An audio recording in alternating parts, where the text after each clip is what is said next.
E aí, galera, bom? Professor Renato Mafra, de Informática, junto com vocês aqui e, óbvio, junto com o Adelante, pegando forte, pesado, firme, na direção correta para a gente poder gabaritar as nossas provas. Informática, de vez em quando, vem pesada, né? E vindo pesada, a gente se prepara da melhor forma possível. O bom do curso do Adelante é que a gente aqui pode bater, que vocês são super preparados e, óbvio, tem uma alta capacidade de apanhar, se levantar e apanhar de novo, se levantar até, óbvio, alcançar o que desejamos que vocês tenham, que é passar, gabaritar a informática. Vamos para a nossa missão? Então, na tela, sem enrolação, Renato Mafra, Informática. Vou usar aqui alguns editais como base, só para a gente ter uma estrutura de estudo e, basicamente, gigante, né? E, basicamente, seguir para as questões sem muita enrolação. Isso aqui, edital da FGV, da Polícia Civil do Rio de Janeiro. Como base, não vou ler, obviamente, o edital inteiro, mas repare alguns pontinhos interessantes. Nesse edital, a banca cita a parte de hardware, porque ela fala componentes de um computador.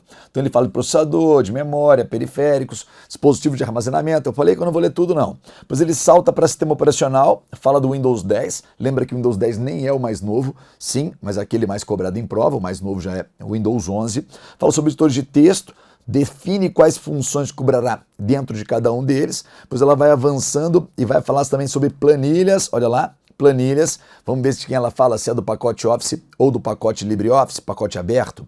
Ela vai avançando, chega, recurso de impressão, proteção de planilhas, aí ele vai para a internet, ó. Ele não falou do programa de apresentação, do PowerPoint. Então ele vai para a internet, conceitos gerais de funcionamento, endereçamento, a gente sabe a ideia da URL, dos IPs, do MAC, vamos falar tudo isso. Navegação segura, tá ligado aos navegadores, óbvio. Aí ele falou do navegador lá, citou quais versões ele deseja, até mesmo as mais antigas estão aqui, citou palavrinhas-chave para nossas questões, funcionamento de e-mail, transferência de arquivos, e aqui ele disse qual era o pacote de escritório que ele quer. Tanto o pacote Office da Microsoft, quanto o pacote LibreOffice, ou seja, o pacote aberto e o fechado. Não será só essa, não, só isso não. A gente tem outros editais como base. Também vamos ver, dar uma olhada e seguir a orientação da Polícia Civil de Minas, obviamente só seguindo a estrutura do edital para servir como guia, vale para outros, é óbvio que vale. Aqui ele trata direto do sistema operacional, fala sobre editor de textos de 2 pacotes, de planilhas de 2 pacotes, de apresentação de 2 pacotes, ó. Office e depois LibreOffice na ordem. Aí ele fala sobre gerenciador de e-mail, também traz a função dos navegadores, coloca ali de maneira específica o Chrome, ou versão superior a 93 ou a 93, e traz a ideia de navegar na internet. Bem mais simples o edital, né? Bem mais sucinto o edital. Aqui trata o tema segurança, fala sobre tipos de pragas virtuais. Aqui ele falou vírus, cavalo de Troia, mas a gente sabe que todos são tipos de malware. Também fala sobre golpes, ataques virtuais. Legal pra gente, assunto sempre importante. Quer um edital ainda maior? Então vem com o CESP para a Polícia Civil da Paraíba, edital muito similar ao edital da Polícia Federal, a base que a gente usa para os editais da Federal, por isso que também valerá para você o conteúdo. Olha que edital extenso, 14 tópicos, Ctrl+C e Ctrl+V, lá da prova da Polícia Federal, e aqui além do assunto de internet, segurança, sistemas operacionais, aqui ele tem um sistema a mais, porque ele trata Linux, nos anteriores não. Ele também traz os pacotes de escritórios, também traz as pragas virtuais, já ficou cansativo só isso, né? Nem vou contar esse tempo aqui, nossa gravação, nem tô vendo meu reloginho rodar aqui, mas a princípio ele vai me contando ali quanto tempo é depois, e a gente segue. Aqui tem uma parte mais pesada da introdução de rede em si, e lá embaixo ele começa a falar sobre programação, ó. Python, R, API e metadados de arquivos. Mas também vai ter banco de dados. Procura. Aqui, ó, no tópico 9, a gente tem banco de dados. Ou seja, se eu considerar até aqui assim, o tópico 8, tirando ali um detalhezinho ou outro como teoria da informação, um detalhe ou outro, a gente tem o tópico similar ao da Polícia Civil do Rio. Mas dali em diante começa a ficar bem mais pesado, né? Olha para mim, para que a gente daqui em diante faça. Bora para as questões, sem enrolação. Vamos falar de toda a informática necessária para que você vá bem em questões. Eu não pego leve com questões, quem já fez outros blocos comigo aqui no Adelante sabe disso, vou da parte básica, seguro na mão de todo mundo e subo até onde for necessário para que você domine aquele conteúdo e possa acertar. Repito as questões, que a tua meta é essa, tu não tá aqui para ficar de mimimi, de enrolação, tu quer só pontuar e poder, obviamente, ter uma nota absurdamente gratificante e assim satisfatória, como diz meu pequeno, em relação à pontuação máxima possível na prova. Então vamos lá para a tela sem enrolação e a gente vai para as questões. Primeira questão, ela vai alternar entre FGV, CESP, FUMARC, vai passear pelas bancas, vai focar muito no CESP, a gente vai detonar aqui. Assinale a opção que indica os componentes de uma unidade central de processamento, ou CPU. CPU está em inglês, Central Processing Unit, né? Central Processing Unit. Em português, o CP. É o famoso processador da máquina, ou seja, o cérebro do computador. Dentro dele, a gente tem uma divisão relacionada com o funcionamento do processador. Esse processador está ligado na placa-mãe do computador. O processador não entra como periférico, até porque, óbvio, ele faz parte da área central de funcionamento dos computadores. Então, lá dentro a gente vai ter a unidade de controle, funciona como sendo um gerente, recebe as requisições e encaminha para diferentes áreas de acordo com o seu tipo. A mais popular e importante é a ULA, Unidade Lógica e Aritmética. Nossa, você está dentro do processador vendo o funcionamento dele? Isso mesmo. A ULA é responsável pelos cálculos matemáticos, aritméticos, obviamente matemática é a mesma coisa, lógicos, que são os de comparação. E também usará os registradores como sendo uma memória de altíssima velocidade. Era para escrever registrador aqui. Registrador, uma memória de altíssima velocidade, responsáveis pelos subtotais, cálculos subtotais das minhas funções. Eu sei, eu te entreguei a resposta. Logo, sabemos que a letra A será certa. Olha a unidade lógica aritmética, ULA. Olha a unidade de controle, o C. E olha os registradores nessa funçãozinha básica de memória. Essa é a memória mais rápida que a informática tem. Se é a memória mais rápida que a informática tem, óbvio, ela vem muito em questões de prova e tratam sempre a ideia da sua velocidade como um tema importante nas questões. Usei essa questão só para a gente poder falar de outros componentes, vamos trabalhando com isso. Deixa eu usar esse espaço em branco, que aqui o slide não pode ter espaço em branco não, tem que detonar com a informação ao redor destas questões. Então, desculpa te ofender no início, a gente tem dispositivos de entrada, que são aqueles que levam a informação para a máquina. Lá, elas serão recebidas e encaminhadas por trilhas, barramentos, caminhos na famosa placa-mãe, que é a principal placa do computador. Lá na placa-mãe, encaixado no soquete da placa-mãe, a gente tem o processador, em português, o CP, em inglês, CPU. O processador é o cérebro da máquina e tem que guardar informações que processa em uma memória, responsável por armazenar tudo que está em execução. Essa memória se chama RAM, memória de acesso randômico, memória de acesso aleatório. São bem populares em questões, Fora isso, teremos diferentes outros dispositivos, como placa de vídeo, obviamente como o teclado, obviamente como o mouse e tudo mais que pode ser conectado para sair dados por ele ou para entrar dados. Se os dados foram processados e estão saindo, óbvio, agora sairão em um dispositivo de saída. Importante lembrar sobre processadores. Mais tecnologia. Aonde tem mais tecnologia, o item mais moderno, mais caro, geralmente, tirando hoje algumas placas de vídeo, né, que fogem isso, o item tem mais tecnologia em um computador para processamento. A memória RAM é bem importante lembrar que ela só mantém dados enquanto tem energia, ou seja, os programas que lá estão armazenados porque estão abertos só se mantêm lá enquanto tem energia, porque ela é volátil, beleza? Passeando por cada um deles. Discos ópticos, a gente poderia falar, obviamente, de unidade CD, DVD, Blu-ray. Disco rígido, ou o HD do computador. Memória permanente, onde eu armazeno os meus programas, arquivos, as minhas fotos. Esses HDs, com o tempo, vêm sendo substituídos em muitas máquinas por SSDs, que não têm funcionamento mecânico, como acontece em um HD, são mais rápidos, funcionam de forma eletrônica e, óbvio, podem substituí-lo com uma eficiência melhor, porque não tem problema de movimentação enquanto estão funcionando. Logo, você pode usá-lo em movimento, coisa que você não poderia fazer em um disco rígido comum, porque ele pode danificar. Falei em drive, falei em unidade. Drive de CD, DVD, drive de Blu-ray, próprio pendrive é um tipo de unidade de armazenamento. Scanner aqui a princípio para digitalização, plotter para impressão em grandes formatos e dispositivo de entrada, tratando qualquer dispositivo que leva dados para dentro da máquina para que sejam processados. Memória ROM, tu conhece? Rapidinho, passando por isso. Memória ROM vem de Read Only.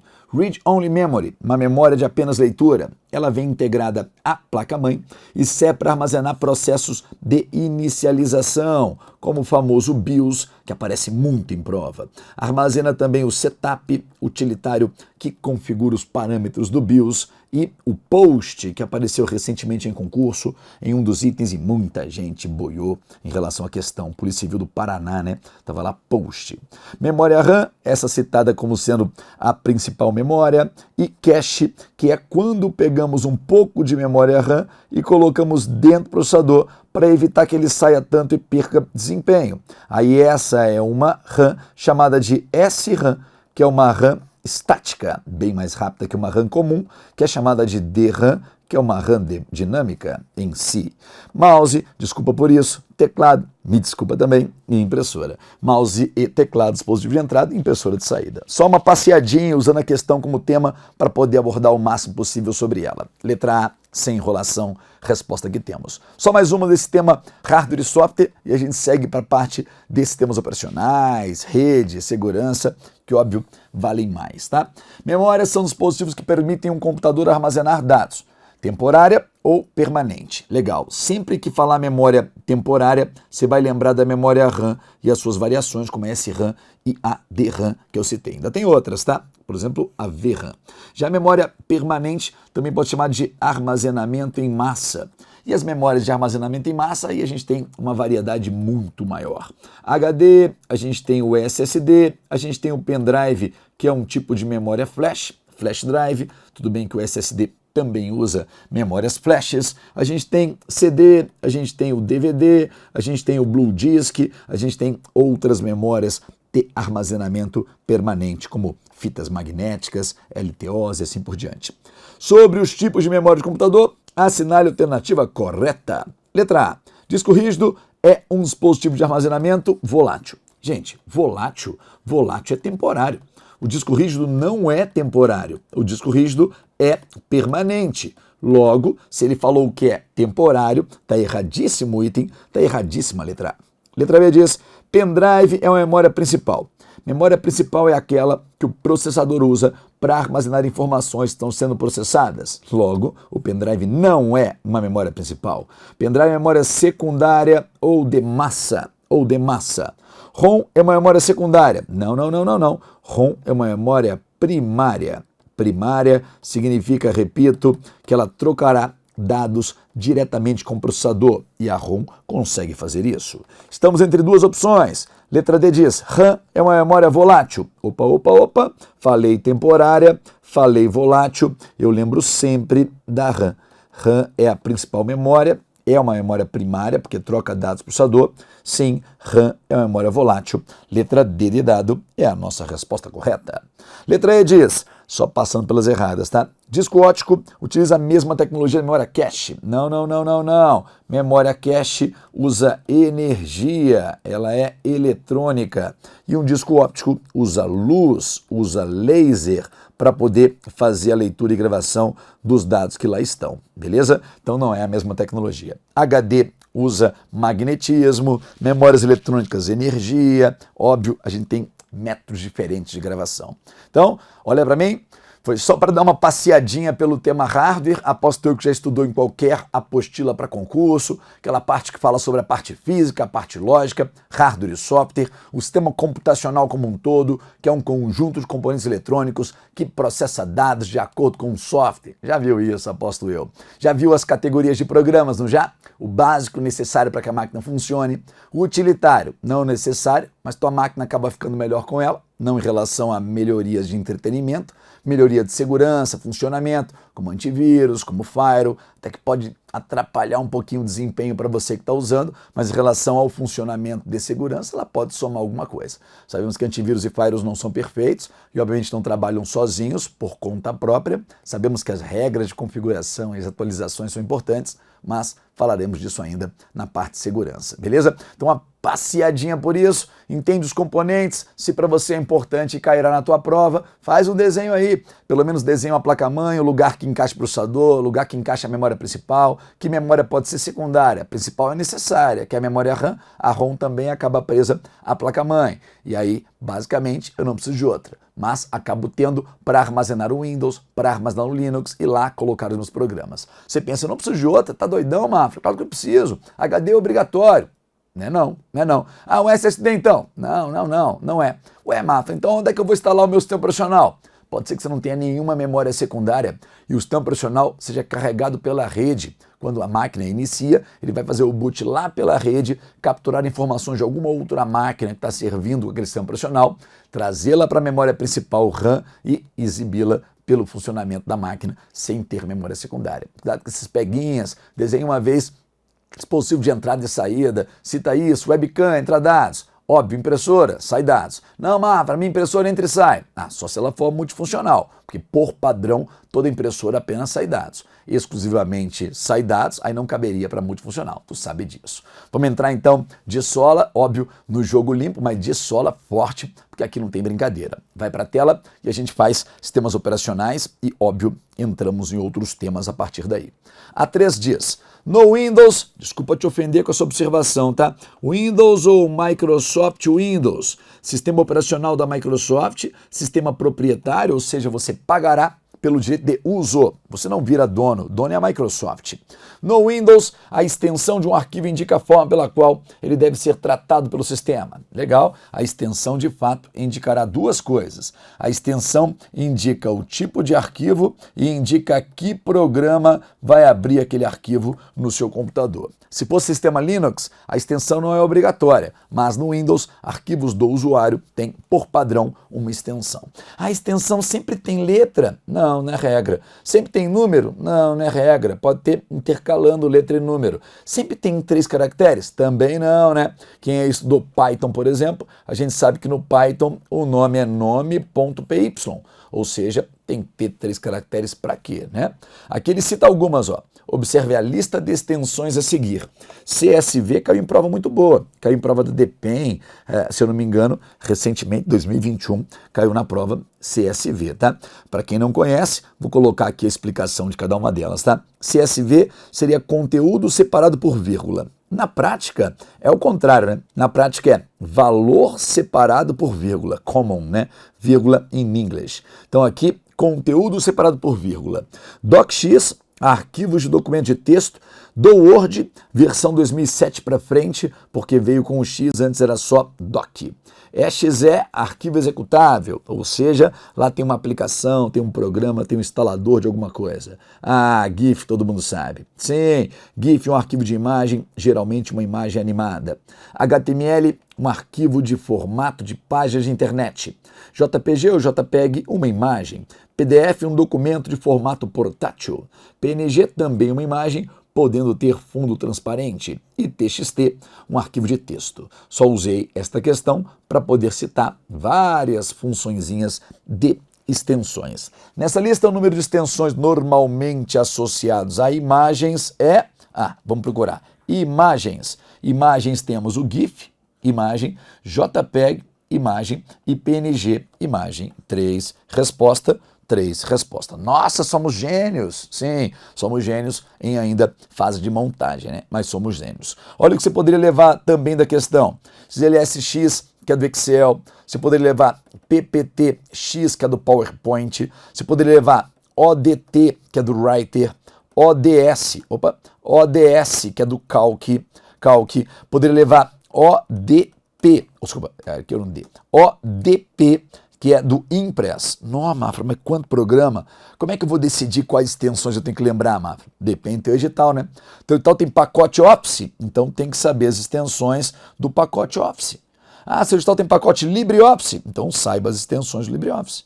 Seu pacote não tem nenhum programa. Ah, mas tem sistema operacional Windows. Acaba sendo um programa, né? Sistema operacional. Então, trata as extensões genéricas para utilização no próprio Windows. Ah, meu material nem Windows tem, Mafra. Legal, páginas de internet. Tem internet no digital? Vai cair lá, beleza? Então, repito, conhecer as extensões é importantíssima para determinar o tipo de arquivo e assim encaixá-lo nas respostas e, óbvio, pontuar com elas. Cuidado com uma coisa, olha para mim por gentileza, para chamar a atenção em relação a outro tema. A ideia de manipulação de arquivos de áudio, vídeo e multimídia, cara. Pega editais de polícia pelo Brasil inteiro, eles estão colocando muito isso. Pega a Polícia Civil do DF, Polícia Federal, pega funções da Polícia Civil da Paraíba, Polícia Civil do Paraná. Os caras estão falando muito sobre arquivos de áudio, vídeo e multimídia. Óbvio, porque em investigações, em conteúdos de provas e outros tipos de monitoramento, eles acabam usando arquivos de imagem e querem manipulá-lo, entendendo que, de vez em quando, a transmissão desses arquivos podem perder qualidade ou não. Exemplo, quando fazemos transmissões pela internet usando pacotes de dados por uma rede IP, a gente usa geralmente um codec. Codec, codificador e decodificador. Existem codecs com perda, que basicamente vão incrementar velocidade, mas podem perder qualidade, e codecs sem perda. Ou seja, vão gerar uma demanda maior de dados, mas, em compensação, vão trazer mais qualidade da transmissão. De vez em quando achamos equilíbrio nisso para atender a uma função que queremos. Mas aposto eu que você já viu a perda de qualidade que temos em algumas transmissões feitas pela internet. Ah não, mas se não perde qualidade, a taxa de transmissão é muito alta, então a internet consome muito plano de dados. Acabei de falar, por isso que geralmente tem um fluxo extra com transmissões mais rápidas e menos qualidade e um fluxo principal com transmissões mais pesadas, que encargam mais o sistema de transmissão da internet, mas em compensação com a melhor qualidade. Então lembra, muito importante considerar que arquivos de vídeo, arquivos de imagem, arquivos de áudio, quando compactados, mudando a sua extensão, muita gente pensa, .zip para compactá-lo, .rar para compactá-lo, vai ter uma mudança ridícula no seu tamanho. Logo, o certo para compactar um arquivo de imagem, de vídeo, de áudio, não é mudando a sua extensão para um formato compactado, e sim mudando sua resolução, sua qualidade para um espaço que basicamente seja menor em relação ao seu armazenamento. Transmissão de áudio e vídeo tem virado modinha entre as bancas e, obviamente, repito, toma cuidado com isso. Até porque em aplicativos modernos a gente tem isso, a gente tem visualização de câmera pelo celular, a gente tem transmissão de vídeos, vários sistemas gravando imagens da parte de segurança e as bancas estão crescendo isso. Muita gente não está percebendo essa mudança dos editais. Vai para lá, a gente segue para mais questões. Na tela, a gente tem a quarta que diz: ao tentar abrir um arquivo PDF em sua máquina rodando o Windows 7 em língua portuguesa, o usuário deparou-se com a seguinte mensagem de erro. O Windows não pode abrir esse arquivo. O arquivo AT1.pdf. O Windows precisa saber qual programa o arquivo deve ser aberto. Lembra que falamos que a extensão do arquivo determina que programa irá abrir o arquivo? Ele pode procurar automaticamente pelo programa online ou você pode selecionar ali uma lista de programas instalados no computador. Nossa, essa questão é ridícula, hein? Esse programa ocorreu por quê? Nem li os itens ainda, mas eu sei, porque o Windows não tem nenhum programa que seja leitor de PDF. Como a banca citou o Windows 7, ele não vinha com nenhum leitor de PDF. Aí as pessoas acabavam instalando alguma versão, como por exemplo o Adobe Reader, como por exemplo o Fox Reader, ou até navegadores que acabam fazendo esse papel. Mas no Windows 7 não vinha nenhum, por padrão, tá? Então vamos lá. Este problema ocorreu porque a máquina do usuário não roda a versão mais recente do Windows 7. Não, atualizar o Windows 7 não afetaria ali o funcionamento em si do PDF. B. A política de segurança em uso impede a abertura de arquivos. O que a política de segurança tem a ver com isso? C. O arquivo PDF está corrompido. Quem disse? Ele nem abriu o programa para carregá-lo. C. O usuário não tem instalado no seu computador um programa leitor de PDF. Ele não tem, por exemplo, o Adobe Reader. A gente sabe que não é o programa único que faz leitura de PDF, mas acaba sendo um exemplo, acaba sendo o mais popular que temos por aí. Desculpa por essa, fiquei com vergonha da questão, vou tentar seguir para uma que seja um pouquinho mais pesada. Vamos ver. 5 dias. Para reduzir o risco de malware, lembra, os enunciados ensinam muito, eles tratam sobre o que temos que conhecer. Malware, código malicioso. Ah, Mafra, professor, eu tenho um DVD da Xuxa em casa. Ele é do mal. Eu posso falar que ele é um código malicioso? Não, né? Mesmo sendo pro mal, ele obviamente não é. Desculpa aí aqueles que amam a Xuxa, né? Beijinho pro meu pai, pra minha mãe, pra você. Mas mesmo sendo feito pro mal, para a mente humana ou de informações malucas, ele não seria um malware. Malware tem que ser um código desenvolvido por uma ação maliciosa.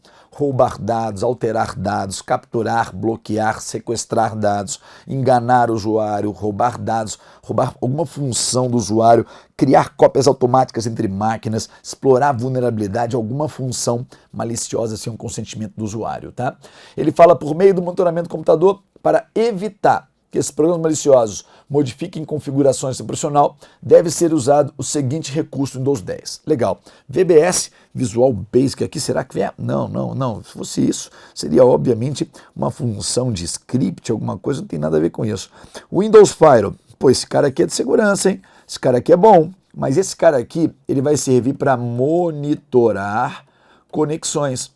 Então, basicamente, esse cara vai ficar olhando o que tenta entrar e sair. Eu digo que ele é bom porque ele é útil, ele está também em outras categorias, esse cara cai bastante em prova de internet, em prova de segurança, é importante para a gente entendê-lo, mas não seria ainda a nossa resposta certa, porque ele procura por malware. E por mais que hoje eles estejam integrados, a ferramenta que trata a função de proteção contra malware se chama Defender. Logo, a letra é a letra C, tá? Lembrando que o BitLocker também está disponível no computador. O BitLocker irá fazer a criptografia de dados, ou seja, também uma ferramenta de segurança que vai embaralhar as informações para protegê-las, tá? E Credential Guard aqui é uma ferramenta genérica, não traz funções diretas do Windows, por mais que eles tenham proteções de credenciais para armazenamento de senha, mas aqui não encaixa no contexto que queremos, beleza? Essas três são incrivelmente populares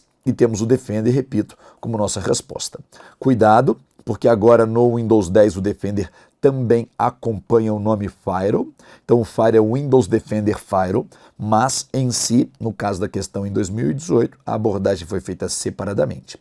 Lembra que o Defender não é apenas para malware, o Defender também tem ferramentas que poderiam, de forma ativa, proteger, por exemplo, o kernel do computador. Sabe quem é kernel, né? É o núcleo do sistema contra ataques offline. Tem um monte de ferramenta lá legal.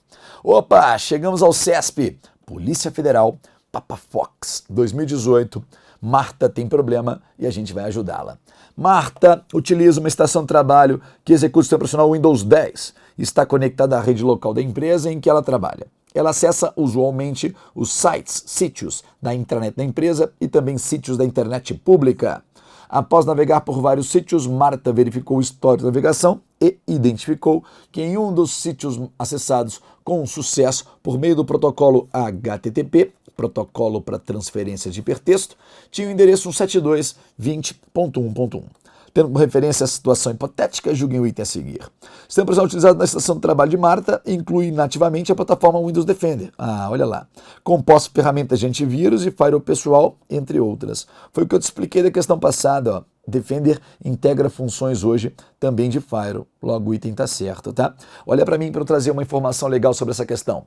Por um tempo, essa questão ficou bloqueada em uma grande plataforma de questões de concurso que você conhece na internet. Vou ficar aqui fazendo jabá para ela, tá? Já pago uma conta anual lá para ter acesso às questões, vou ficar aqui puxando os águas. Não. Então, tá lá. Bloqueada por um tempo, recentemente liberada, porque a argumentação de quem bloqueou a questão, alegando que ela estava desatualizada, era uma alegação que não estava muito correta. A alegação dizia que o Defender agora só era acompanhado do Firewall, que o nome Defender não tinha mais função de antivírus. Um erro. Se a pessoa entrasse, por exemplo, nas opções de configuração de antivírus do próprio Windows 10, lá aparecia, ainda aparece, Windows Defender Antivírus. Ou seja, a ferramenta tem como nome próprio Windows Defender. Sim, pode ser que a Microsoft aos poucos vá tirando a importância do nome próprio Windows Defender e trazendo a ideia de central de segurança, ou de sistema de segurança, ou de segurança do Windows, como de fato está apresentando hoje em dia. Mas ainda, até hoje, ainda, até hoje, o nome próprio da ferramenta que acumula funções de segurança é o Windows Defender. Então, a questão ainda está valendo, ainda está atual, nada demais. Só que aqui a gente não aprende só com a questão, não, é ridículo, tu já fez ela 1000 vezes. Eu abordo ao redor da questão tudo que podemos e eu falo sobre o IP172. Vai para lá e eu te mostro, tá? Na tela. A gente tem 172 aqui como sendo um IP. Esse IP também foi uma questão do CESP na mesma Polícia Federal. Esse IP, basicamente, ele trata de um IP local. E como é que você sabe que esse IP é um IP local, Mafra? Porque é um 172.20. Lembra que a gente tem 3 classes de IPs privados, IPs locais? Então a gente tem a classe 10. Alguma coisa. A gente tem o IP 172.16 alguma coisa, até o IP 31. 172.31. Alguma coisa. E também temos o IP 192.168. Alguma coisa. Você sabe quando eu estou falando desse ponto alguma coisa, eu estou falando de números que vão de 0 até quanto, galera? Até 255. Então poderia ser um 9268.0.1 ou 9268.0.2, 3.4 ou .1, .1, .2, até 255, tá? Lembrando que o primeiro número da faixa e o último a gente não usa, porque ficam reservados para número de rede e para broadcast, mas aí entram numa parte de rede mais pesadinha, eu chego nela, eu não tenho medo de questão nenhuma, beleza? Lembrando que quando estou falando deste formato de IPs, estou falando do IP de versão 4. Se estivéssemos falando da versão mais nova, o tal IPv6, aí não falaremos apenas de 4 grupos, faremos de 8 grupos, não usaríamos só números, também poderíamos usar letras de A a F. Chegaremos nesse tópico, mas aqui foi só para iniciar. No contexto do Windows 10, esta opção contém um nome de arquivo inválido, um arquivo que eu não posso ter nome. Desculpa, um caractere que eu não posso ter no nome. Lembra, eu não posso ter barras no nome, eu não posso ter asterisco, eu não posso ter o 2 pontos, eu não posso ter interrogação, eu não posso ter aspas. Que mais? Não posso ter o sinal de menor e o sinal de maior. São 9 caracteres que eu não posso usar. Ou seja, nomes de arquivos no Windows não podem ter esses caracteres, exceto esses caracteres. Tem algum problema na letra A? Não tem problema. Usou ali abriu o colchete, né? Não tem nenhum problema, ele permitiria. Ele quer o inválido, então não é a nossa. Tem um problema na B? Não, parênteses não está na lista, ele aceitaria. Tem problema na C? Na C tem problema, porque tem um asterisco e eu não posso usar asterisco, logo é a opção certa, tá? Na letra D tem um underline, o sublinhado não tem problema, a letra E tem um hífen. Ah, mas essa questão é FGV 2021, ela cobra isso. Todo mundo cobra isso. Olha o CESP 2021, Polícia Civil de Alagoas. Mesma coisa, mesma lenga-lenga. Olha lá, em se tratando do sistema operacional Windows 10, os nomes de arquivos podem ter até 256 caracteres. Cara, isso aqui é uma briga danada, cara. O Windows 10, ele fala que ele pode ter 260. Na prática, você não consegue colocar mais 255. Na prática, se você tentar, ele vai colocar só 242. Meu Deus, Mafra, tu ficou em cima do muro. Não, olha para mim, eu não vou ficar em cima do muro, mas se eu falar que não é assim, você pode encontrar coisas que te deixem na dúvida. Exemplo, teoria do Windows. Tento colocar 300 caracteres no nome de arquivo, ele fala que o máximo é 260. Então, teoria do Windows, máximo de caracteres, 260. Estou tratando do Windows 10, beleza? Coloco 300 caracteres, pum! Ele dá erro e fala que não pode, só pode até 260. Mas, na prática, eles ficam com 242. 242, porque ele reduz, levando em consideração que o nome que leva o caminho também conta. Então ele não deixa você botar o nome máximo, que tu não vai conseguir mover para outra pasta, porque o nome da pasta para onde você vai mover aquele arquivo afetará o tamanho do nome. Aí ele reduz um pouco, obviamente, achando que o usuário não tem bom senso e não considera essa parte técnica também. Então, 260 é o máximo de caracteres para um nome de arquivo no Windows. 10. 242 é quando ele te força a ter quando você tenta usar mais. E se você tentar usar mais, ele te força em uma segunda vez com 255. Nossa, que confusão, hein? Então, repito, vai ficar 260 como máximo aqui. Vai para lá e eu vou colocar essa observação, beleza? Então aqui, ó, o máximo no Windows 10 vai ficar com 260. Desde que não incluam símbolos, legal, não pode ter interrogação, aspas, barra e contrabarra, menor, maior, não posso ter asterisco, pipe, que é a barra reta, não posso ter 2 pontos, eu escrevi o pipe no anterior, escrevi, ó, pipe tá aqui, ó, pipe, não pode ter 2 pontos, opa, aqui eu posso, aqui seria aspas simples, posso usar duas vezes? Posso sim, e o ponto final é só o ponto final da questão, né?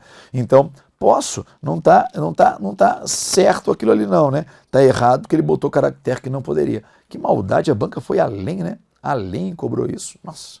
Vamos ver a FUMARC cobrando isso, só para a gente considerar todas as possibilidades. O item disponível na categoria Sistema de Segurança, caramba, ela citou de um item dentro do painel de controle. A gente chama isso aqui de categoria. É uma categoria dentro do painel de controle. Do Microsoft Windows 7, versão em português, pode ser para ativar ou desativar atualizações. Mole. Atualizações automáticas é o update. Update para atualizações automáticas. Procura central de ações é para notificações, ferramentas administrativas, como o próprio nome diz, para gerenciamento do sistema. Sistema traz informações sobre a própria máquina e o Windows Update, resposta certa, serve para atualizações. Lembra, antigamente o Windows acompanhava a sigla SP, que vinha de Service Pack ou pacote de serviço. Caramba, você está em anos mais atuais, né? Então você não vai encontrar isso nas bancas cobrando coisas mais atuais. Isso aqui caía muito em prova. Aí vinha Service Pack 1, Service Pack 2, em relação ao pacote de atualizações. Hoje não existe mais isso. A gente encontra isso aqui em questões até Windows 7. Questões de Windows 8, 8.1, Windows 10, Windows 11, você não vai ver mais esse pacote de serviço. Vou fazer só mais essa para fechar esse bloco, beleza? Questão 10 dias. Analise as seguintes afirmativas sobre atalhos do teclado no Windows Explorer. Falou o Windows Explorer, hoje ele chamaria esse cara aqui de explorador de arquivos. É a mesma pessoa, basicamente faz a mesma coisa. É o gerenciador de arquivos do Windows.